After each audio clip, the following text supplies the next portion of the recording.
얼마 전에 한 클럽에서 촉발된 사태가 사회적으로 여전히 논란이 되고 있습니다.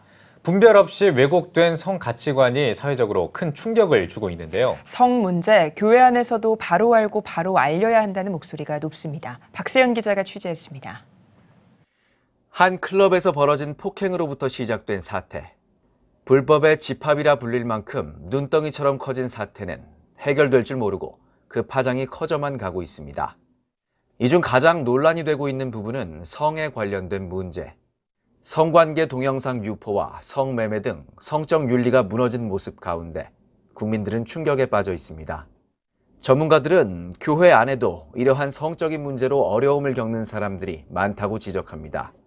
오히려 보수적인 교회의 특성상 문제가 드러나지 않아 치료가 더 어렵다는 겁니다. 30년 이상 성 문제 관련 상담 사역을 이어온 고병인 소장은 성 문제 중 많은 인원이 가정 환경에 영향을 받는 경향이 있다고 주장합니다. 성 문제가 있는 부모에게로부터 이어지는 대물림, 부모로부터 받은 상처들이 쓴 뿌리가 돼 성적 윤리의 무너짐으로 이어지는 경우가 많다는 겁니다. 특히 관음증, 섹스 중독 환자의 경우 부모로부터의 사랑을 받지 못한 경우가 많은 비율을 차지하고 있다고 분석합니다.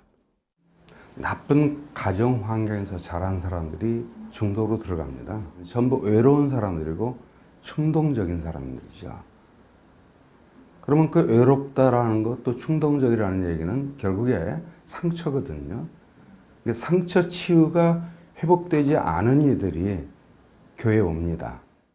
고 소장은 성 문제 해결을 위해 교회가 가진 장점을 최대한 활용하고 단점은 과감하게 개선해야 한다고 말합니다. 이를 위해 세대를 넘어 한자리에 모이는 교회의 특성을 충분히 활용할 것. 한편으로 드러내기를 터부시하는 교회 문화를 과감히 탈피해 성 문제를 가진 사람들만을 위한 모임을 운영해야 한다고 덧붙입니다. 은밀히 모일 수 있는 치료 프로그램을 가져주는 것이 교회가 할 일이고요. 누구나 다 5분씩 똑같이 나누고 헤어지게 돼 있습니다. 그러니까 네 비밀 내가 알고 내 비밀 네가 알아요.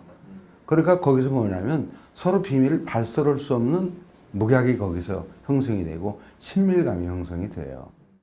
교회도 자유로울 수 없는 성 문제.